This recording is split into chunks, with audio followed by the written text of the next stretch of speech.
Hey, everybody. Welcome to our deep dive of Snakes and Arrows, continuing going backwards in time of the Rush catalog. So, first things first, just a few things before we start diving into the music. Um, Top right seat or Zoom box, Eric is joining us on this deep dive. We're going to be rotating out that seat throughout this series just to have a little bit different perspective on each episode. And the next thing I wanted to touch on, which we didn't touch on Clockwork Angels, and I regret not doing so, is the album artwork for Snakes and Arrows. So everyone's seen this probably quite a bit at this point, but this is a painting that was done many years prior to the release of Snakes and Arrows by an Indian painter named Harish Johari. Neil had brought that to Hugh Syme and said, I want that on the cover.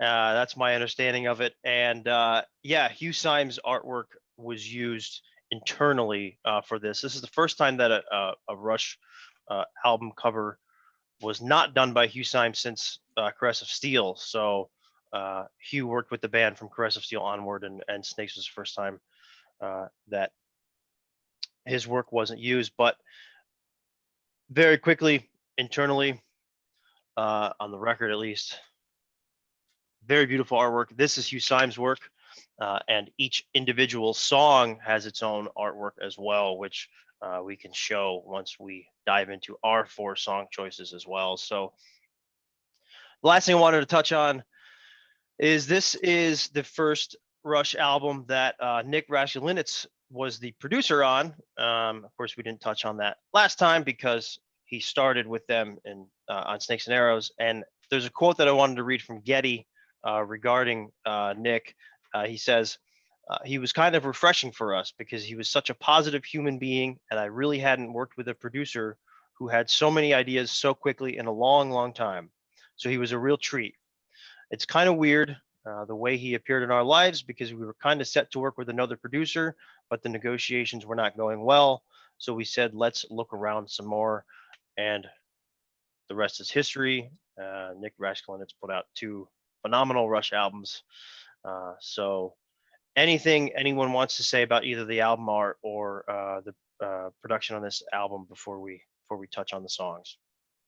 It's a great sounding album. It's a really good headphone quality album, and for sure, I love the fact that there's a different picture for each song. And this has been said before, but any one of the pictures for each song could have been the front cover. They're all very, very strong images. Yeah. And what I wanted to say was that one of the things I love about this band is they never got into a rut. Okay. There's a lot of bands, it's like same producer, same songs, 3 chords, blah, blah, blah. You could mail it in. Right. You never knew what Rush were going to do next, okay? And the fact that they were open to having a different producer or some different sounds or different videos at their concerts, right, or playing the set list in a different order, I think that really speaks well to how comfortable they were as a group because they weren't afraid to take chances. 100% agree. And I just think it's unique that they went in a different route for their album art too. You know, I think it's very Rush-like that they did that. They took that chance, and I think there was some criticism on it at the beginning, but I've come to love it. I think it looks phenomenal as an album cover. It's really well done. So, all right, well, let's so we, again, as we did with Clockwork Angels, we each chose 4 deeper cut songs, and we're going to tell you which ones we chose, and we're going to talk about them. So, Eric, why don't you go ahead and go first? All right, let's get to it, as you always say. So the song I chose is the 7th track off the album. It's The Way the Wind Blows. I really love this song. It's probably in my top 2 or 3 on the album. I think it's great. And I think it's one of Neil's sharpest commentaries on, the modern day. And then it's a commentary on how, people follow blindly without really understanding what it is that they are following. And these are themes that he's touched on before and even after with songs like BUTB during Clockwork Angels. It's a stout rebuke of things like religion and politics, but specifically how religion and politics are used to weaponize, not just a blanket rejection of religion or a blanket rejection of following politics, but how these things can be used to weaponize. And specifically in this song with religion, it's about, war. So the song, it opens up with solo drums, and to me, it kind of sounds like the wind is picking up a little bit. It's like an introduction to the song, and then the guitar and bass come in, and Alex, at least live, plays a semi-hollow body guitar, which that just kind of adds to the echo and the reverb, the windiness of the tune.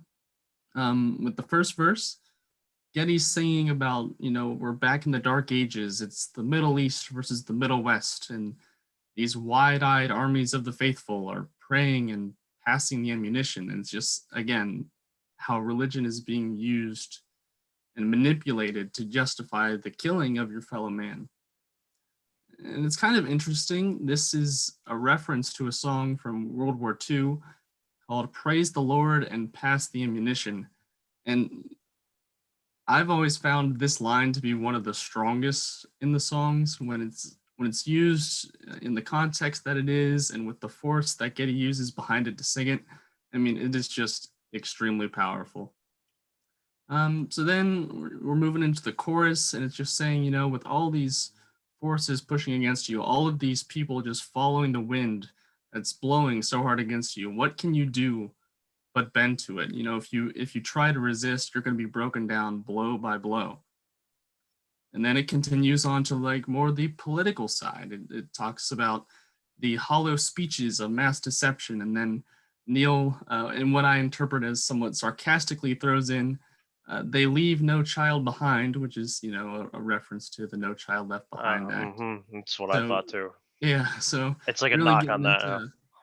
Really getting into the politics of 2007. So then there's the instrumental break, and when I was going back to listen to this song, obviously I listened to it several times to get ready to talk about it, and there's a lot more going on in that instrumental break than I originally picked up on. There's a lot of layers of different guitar tracks, and the bass is more active than I thought it was, and so I'd recommend going back and listening closely to that if you haven't before.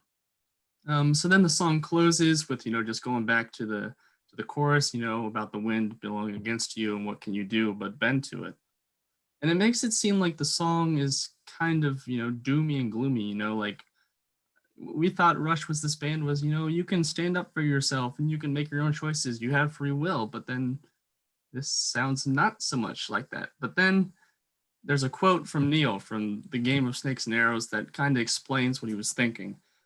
So when he was inspired to write this song, it came from these trees he had seen in Canada along the lakefront that had grown in the shape of the way the wind had been blowing against them. So they were bent, obviously. And he said, when describing the song, he said, if you want to be different, it's the stone in the river, it's the flowers in the desert. They can only bloom at night because that's when it's safe. And that sounds just like Faithless. But that's not him reading the lyric sheet from Faithless. That's just him describing how he was thinking about the way the wind blows. And when he says that, it makes the song just that much more hopeful. Saying that, it's going to be difficult, but if you're that stone in the river, if you're willing to get some rough edges, you can stand up. And I guess I'll close with saying, I think there's a reason that the track order on this album is The Way the Wind Blows, and then Alex's solo track called Hope, and then Faithless, which is kind of the hopeful end of this trio of songs. Sure. I love the line,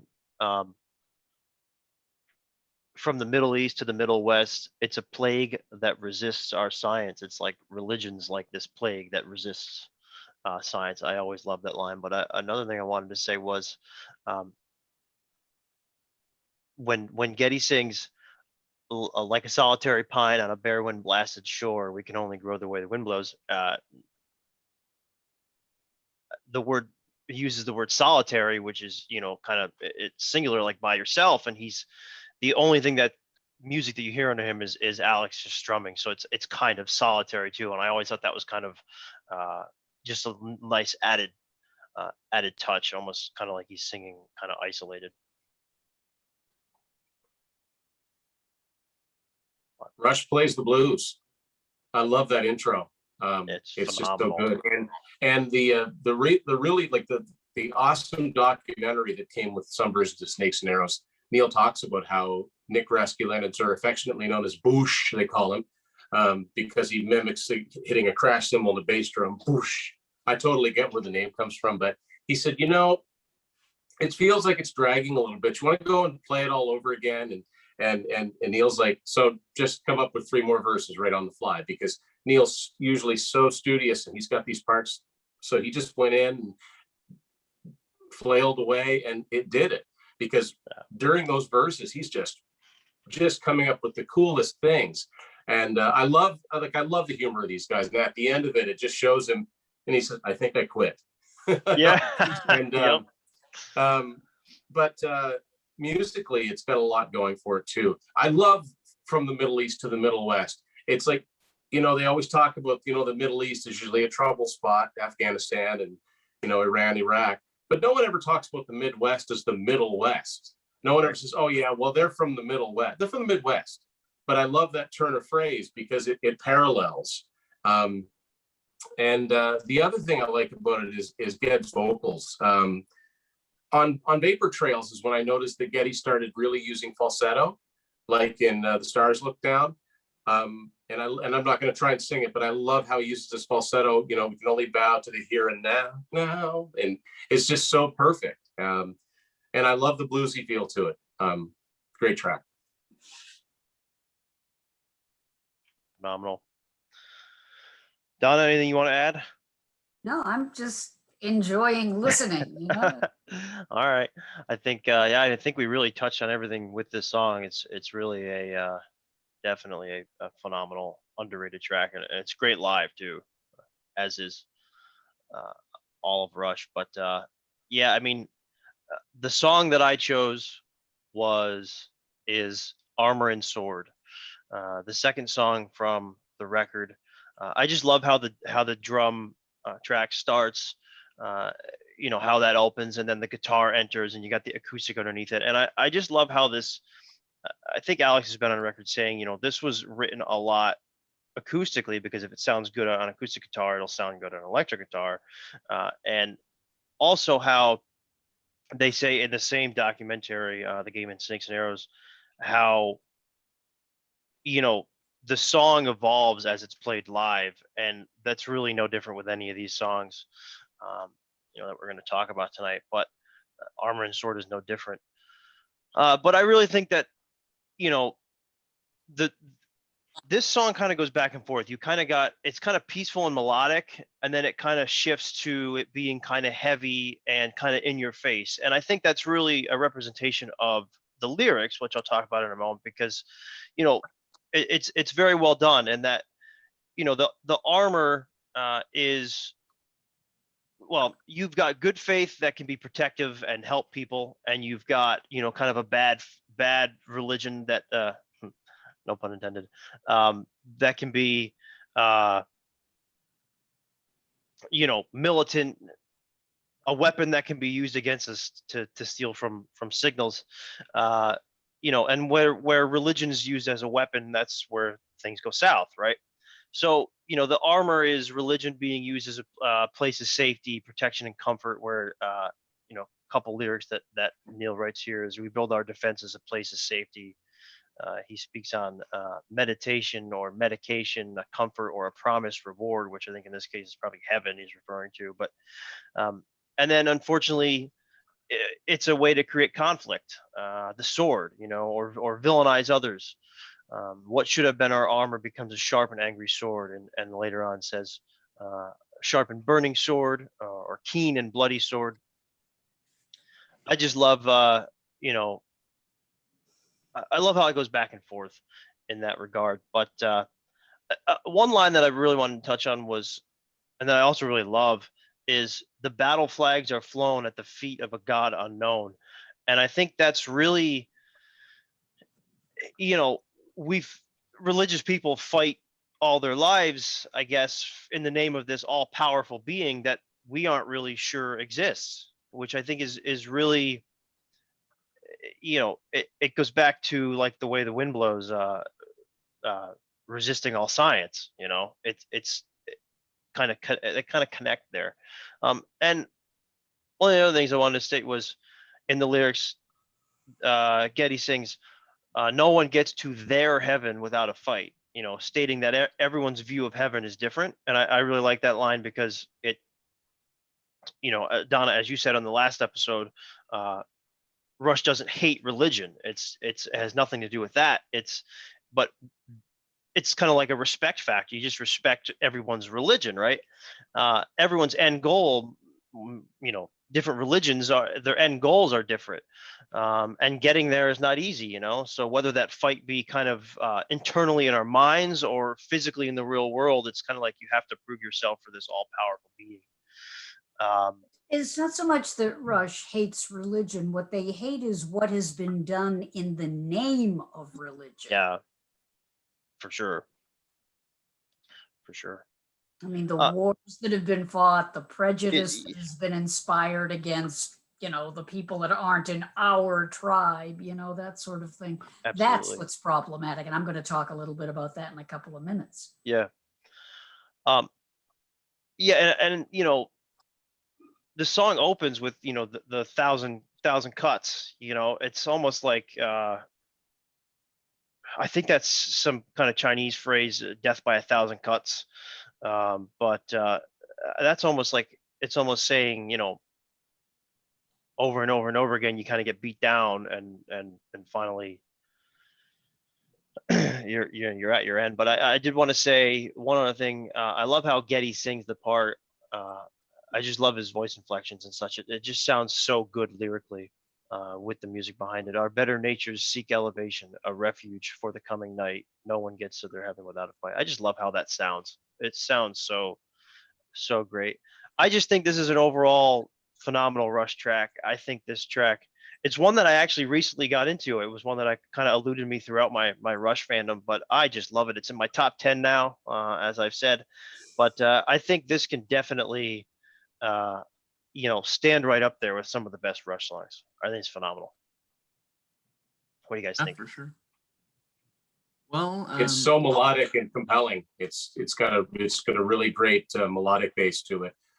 After like when the smashing drums kind of give way to the main melodic part, and then Alex does his it's gonna harmonics like that sort of chime thing, and it leads into the verse. Yeah. It's just you know, and the lyric about, you know, no one gets to their heaven without a fight kind of reminds me of Resist. Like you can surrender without a prayer, but never pray without surrender. Like it's, you know, and it's not copying, it's not repetition, it's variations on a theme. It's very well done. Also, the artwork that accompanies that song is very cool too.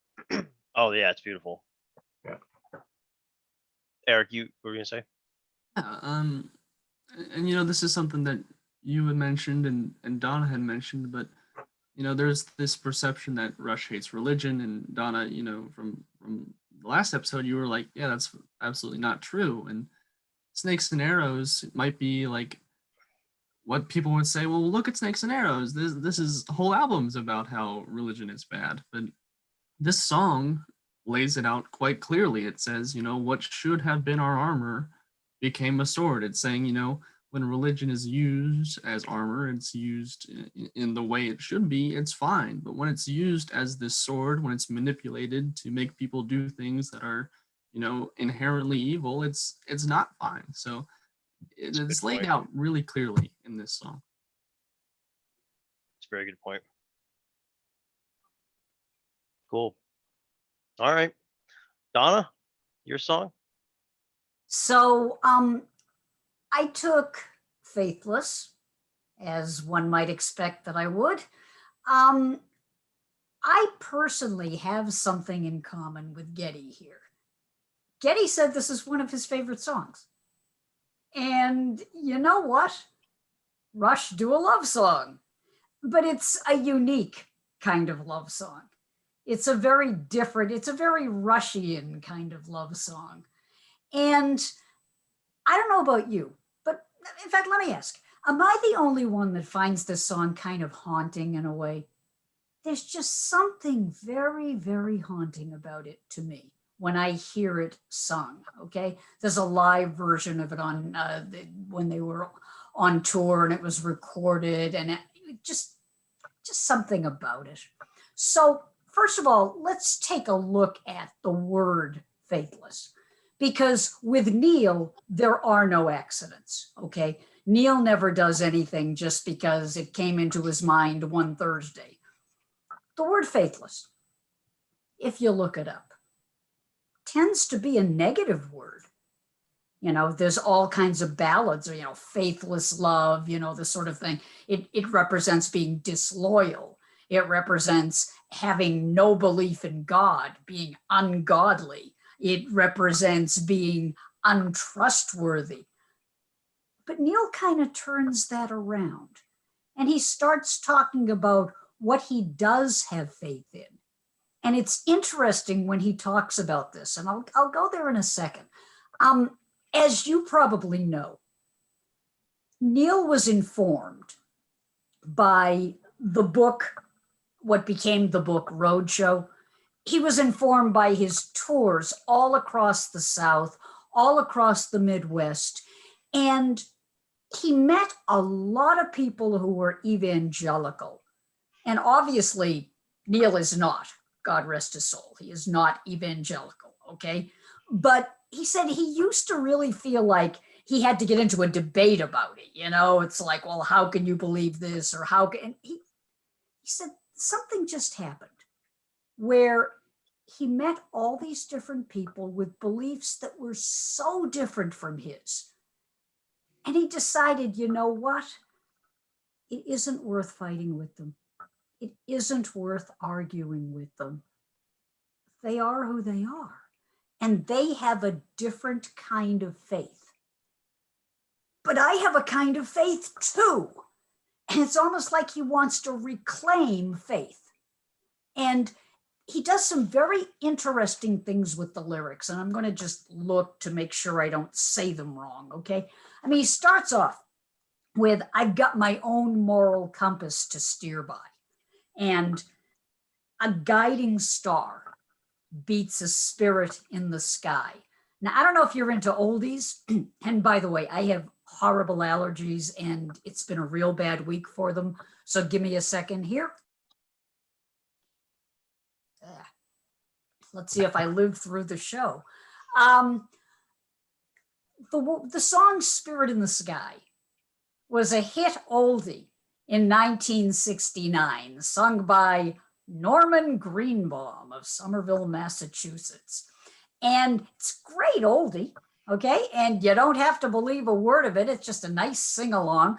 But it really talks about a very simple faith. You know, I've got a friend in Jesus, and you know that when I die, he's going to recommend me to the spirit in the sky. And Neil was like, yeah, for some people, that's what it is. For some people, it's just, you believe these things and you get to go to the spirit in the sky. But he said, I've got a moral compass. I've got a moral compass, and that's my guiding star. My guiding star is the belief in ethics. My faith is the belief in being an ethical person. So you can say I'm faithless, but the reality is I don't believe in belief, but I believe in love. And that's a very interesting thing, because Neil is always accused of like, oh, you know, the guys in Rush, not only do they hate religion, but they're not romantic. I'm like, have you listened to The Garden? I mean, seriously, you can't tell me. Have you listened to Entre Nous? Neil can write a love song. He just doesn't write your typical, I lost my baby, bop, bop, shabop, doo-wah kind of love song. That's just not Neil, okay? But what he's saying is, you can call me faithless. You can say that I have no faith in the traditional sense, but I still cling to hope, and I believe in love. And that's faith enough for me. So the things that he believes in, his family, the members of the band, his ability to play music, his ability to write.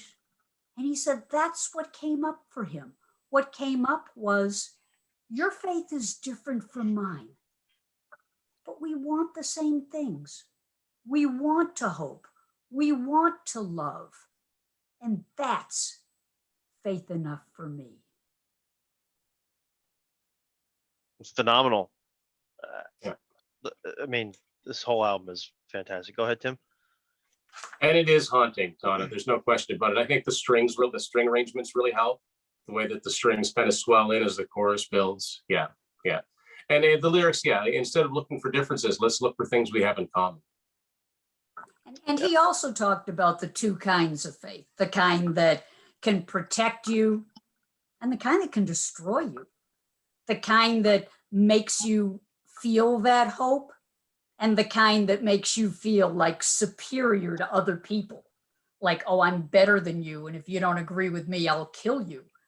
That's the kind of faith he rejects because that's blind faith. But the kind of faith in love, here's a man who lost his wife, who lost his daughter, who almost walked away from his career. And what brought him back? His faith in his family. He loves his family. And his belief that at some point he would love again. And he did. And he was a good husband. And he was a good father. And I can say that very knowingly. And that pulled him through. So yeah, maybe he doesn't have traditional religious faith. And yet I say Neil was a very spiritual person. And I have great admiration for people who are spiritual in the religious way and people who are spiritual in the humanistic way. Rush are more spiritual in the humanistic way. And that's faith enough for me. Yeah, I mean, I'll say, this song kind of resonates with me as well. Growing up Catholic, my parents raised me Catholic because just really more out of respect for my grandparents because they're super religious, still are. And I went through all the motions, baptism, first communion, confirmation, all that. But I kind of grew out of it, I guess, so to speak. Because now at this point, my wife and I got married in a church because she wanted to walk down a church aisle, but we're not religious really at all. This song resonates with me because, I have my own moral compass to steer by. It's been built from growing up Catholic in a way, but yeah, I mean, it just resonates with me on that kind of a level. And in terms of the music, I was gonna say the guitar solo in this song is, a little bit slower. It's not like a shredding solo or anything, but it fits the song very well. And it's just another, as Alex always does, it's just perfect, phenomenal guitar solo. And it's another example of how they put ethics first. I've said on every episode of everyone's shows, I'm Jewish. I'm happy to be Jewish. I like being Jewish. If you're not Jewish, I'm happy for you too. Let 1,000 flowers bloom, find your own path. And that's how Rush have always been. I've never had Neil say one thing against my religious beliefs, ever.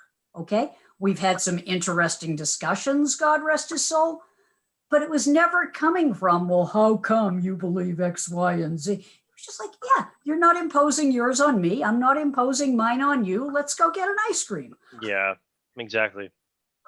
That's kind of what he's saying at the end of that chorus, like you've said so many times, that's enough for me. That's my choice. It's what I've decided. With all these people shouting at me, it's not worth it. It's enough for me, right? So what's our last one? Let's do it, Tim. What do you got? Our last one is the last one. Last track on the album, We Hold On. and exemplified by the artwork of the car that we see earlier in the artwork seems to be driving away. And Donna made a good point about, attention spans. Sometimes the last track, sometimes the last 2 or 3 tracks, especially in the CD age, can get overlooked. And the fact of the matter is that Rush never phoned it in with songs. So the last song on an album is as worth paying attention to as is the first song of their album, or the first single, or the first focus track that was released to radio. And We Hold On is exactly that type of song. It starts out with some classic Alex Lifeson arpeggiated guitar parts. You don't mistake it for anybody else. It's not a riff. It's not a strumming a chord. It's arpeggiated, the way he's picking that pattern out. And it's probably one of those things that sounds simple, but if you try to play it, you can't figure out what the heck he's doing, because he's amazing. It's got so many, little cool things along the way that happen. And there's a line in it that I just love. And I think anybody that's ever, and this is not me, because I happen to have a job that I really enjoy not going to, I work from home right now, but I have a job I really enjoy doing. But for someone who's at a workaday job, a menial job, but maybe something that's very repetitive, there's a line here for those people. How many times do we chafe against the repetition, straining against a fate measured out in coffee breaks? Now, I've had jobs where it's all about, all right, 10:30, I can go up and have a coffee. Okay, 12, I can go have lunch. Okay, 3, I can go take another coffee break. Okay, 5, I get out of here. Wow, what a way to live. I mean, and listen, that goes all the way back to working band. Yeah. The guys always had the plight of the common man, because they were common men. I mean, they talked about, Geddy working in his mother's store, and Alex getting finished a gig and going to help his dad with plumbing, which is like a dirty, filthy job. And I probably all he want to do is go home and go to bed, but they have a strong work ethic. Oh, yeah, and didn't Neil work for his dad as well? Yeah, and my recollection is his dad said to him, if you don't do better in school, you'll be working here all the time. I love the part, I'm going to get off track momentarily, but in Beyond the Lighted Stage, I love it when they're talking to Neil's parents, and it's after Vic Wilson comes in, and they offer Neil the gig with Rush. And this is such a mom and dad thing. I just love it when his dad goes, well, first things first, we'll talk to your mother. And he said, but as far as I'm concerned, this is all you ever wanted to do all your life. And I guess there'll always be a parts counter here. And I thought to myself, that is so cool to have that support. But anyway, it's not just about working. It's about just hanging on, How many times do we tire of all the little battles, threaten to call it quits, tempted to cut and run? And that leads into what Donna was talking about, how Neil basically got his life back. And anybody watching this, if you've never read Ghost Rider, you've got to read Ghost Rider. It's the most amazing, compelling read. You don't have to know anything about Rush. If you just want to read a good story, an amazing story about how somebody comes back from zero, that's the book to read. But there's a line in there, and basically he didn't even know what it was, but there was something inside of him that kept telling him something will come up, and he didn't even know what it was. So he just kept on driving, or kept on riding. And this song, I think, ends the album on a very positive note, as it kind of, and like Eric said, maybe it does get a little dark in places, but we hold on.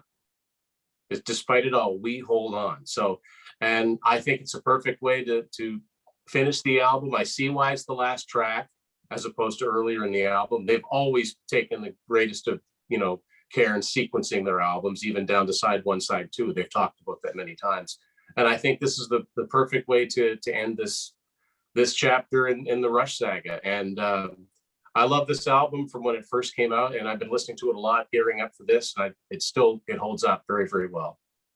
It holds on very, very well. It holds on. Yeah, yeah. I think.